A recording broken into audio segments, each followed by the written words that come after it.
Petite vidéo rapide là, aujourd'hui, pour parler des différentes erreurs que je vois au quotidien. Pour ceux qui ne me connaissent pas, je m'appelle Tilian, ça va faire 10 ans que j'entreprends.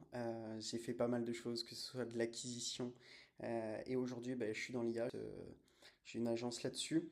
Et également, bah, du coup, je suis coach acquisition au sein de l'IApreneur Academy. Donc plus de 500 apprenants, 500 personnes que je vois au quotidien qui font de l'IA et qui ont tous la même problématique.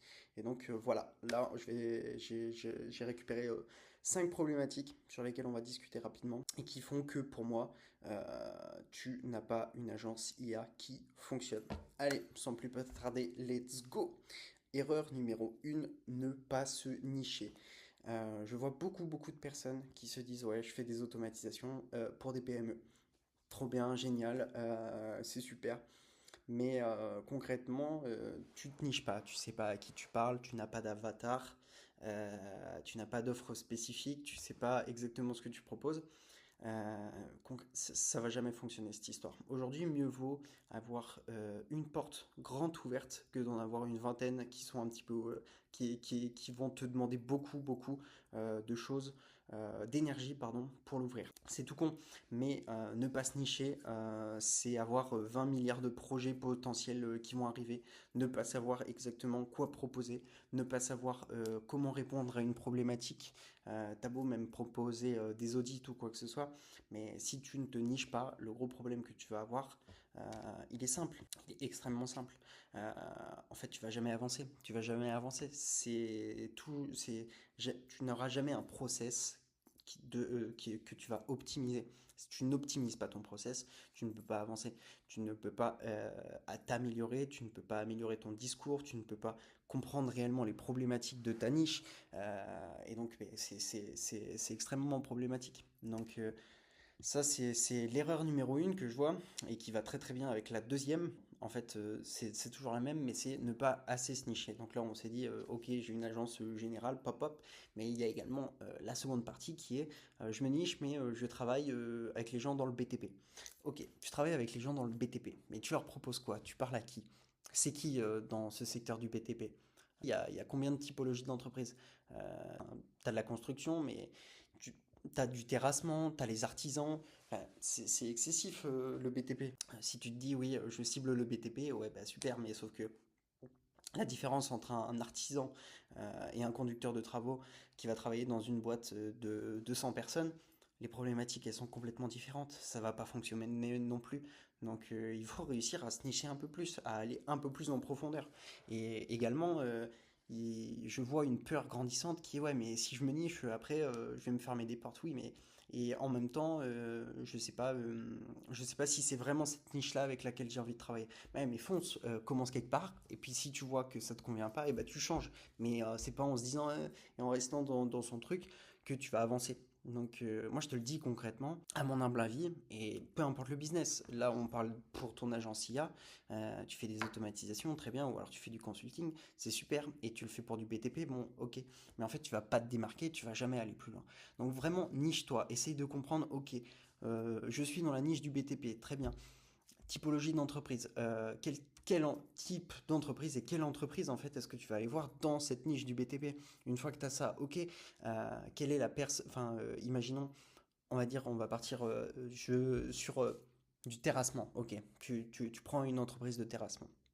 Dans cette entreprise de terrassement, t'en as où il y a 10 personnes, où il y en a 200. Ok, mais va peut-être falloir aller chercher plus loin. Bah, tu spécifies, tu rentres, pas entre 10 et 200, c'est entre 50 et 100 peut-être, et encore, ça peut être entre 100 et 200 sur des ETI ou alors moins, mais il faut spécifier. Parce que le même message pour Jackie, 45 ans, maître d'œuvre dans une boîte de 200 personnes, ou alors pour Michael, qui lui travaille dans une PME où ils sont une vingtaine et qui vient d'arriver, qui a fait une école, c'est pas les mêmes cibles en fait, c'est pas la même chose. Donc il va falloir réussir à spécifier, être sûr, et puis au pire vous vous trompez, au pire vous faites des tests, ça fonctionne pas, on passe à la suivante. Mais mieux vaut tester trois niches en 3 semaines, échanger, et donc trois niches, sous-niches, sous-sous-nichées, mieux vaut faire ça que de ne pas se nicher en fait, tout simplement.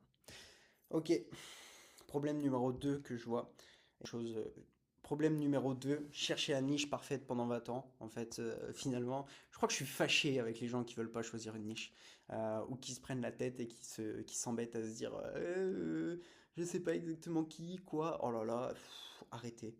Arrêtez d'attendre la niche parfaite en fait. Elle n'existe pas. Donc trouvez quelque chose, essayez, lancez-vous et puis vous verrez la suite. Ensuite, toujours pareil, on va en fait, je crois que finalement cette vidéo c'est un coup de gueule sur les gens qui ne se positionnent pas ou qui veulent ou qui ont du mal avec leur positionnement et qui veulent attendre que tout soit parfait. Lancez-vous, passez à l'action, prospectez, faites des choses. Attendre de trouver l'offre parfaite ne vous apportera rien. Mieux vaut trouver une niche, ok, dans un premier temps, aller voir ces personnes, et en fait, ce sont vos prospects, ce sont les personnes avec lesquelles vous allez discuter qui vont faire émerger des offres. Peut-être que vous avez des compétences, une appétence, vous voyez, vous avez des hypothèses, mais c'est le marché en fait qui va vous dire ce que vous devez faire ou pas. Donc à partir de ce moment-là, ce que tu dois faire absolument, c'est ne pas attendre de trouver l'offre parfaite, c'est d'aller discuter avec les personnes que tu as en face de toi, essayer de comprendre leurs problématiques et à partir de là, tu vois si tu peux avancer sur le reste. Point numéro 4. En fait, c'est très drôle.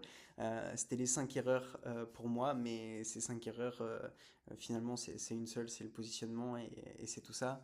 Mais bref, c'est pas grave. Quatrième erreur, ne pas prospecter, car on n'est pas encore assez formé. Je vois beaucoup de monde également qui disent ouais, j'attends d'être plus fort sur les automatisations. Oh, attends, là il y a Claude Code, il y a Claude Cowork qui vient de sortir, je sais pas faire, peut-être qu'il va falloir que j'attende encore. Putain, mais lancez-vous, lancez, faites des choses et vous verrez.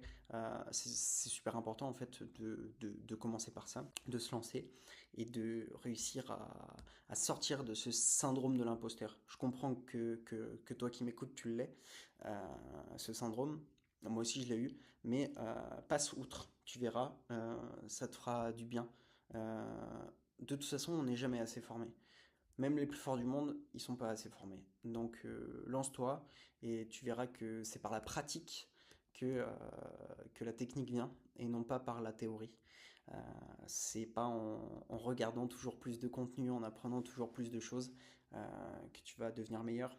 Mais c'est en te confrontant au réel, en te confrontant à tes clients que tu vas réussir en fait à avancer et à développer en fait des choses. Et même si tu fais des erreurs, c'est pas grave. On s'en fout. Ce qui est important, c'est que tu sois meilleur qu'hier. Enfin, gamberge. L'objectif, c'est de se développer. Tout simplement. Il n'y a pas plus. Voilà. Point numéro 4, je pense qu'on est au clair. Point numéro 5, je m'étais noté. Noté. Bah, il n'y avait pas de point numéro 5, donc voilà, on s'arrêtera là-dessus. Si je dois te sortir une dernière petite phrase à toi qui m'écoutes. Déjà, merci de m'écouter. J'espère que ce que je te dis, ça a du sens pour toi. Et du coup, bah, gamberge. Gamberge 5 minutes. Mais gamberge pas trop non plus. Passe à l'action, fais des choses, améliore. Choisis une niche, choisis un secteur, lance une campagne de prospection, lance des messages, essaye de comprendre, discute avec les gens, développe pour eux, gratuitement s'il le faut, puis ensuite fais des choses. Mais voilà, les erreurs principales, c'est de se dire, c'est d'attendre. Le meilleur moment pour prospecter, le meilleur moment pour envoyer des messages, c'était hier. Le deuxième meilleur moment, c'est maintenant. Allez, je te laisse là-dessus. Je t'embrasse.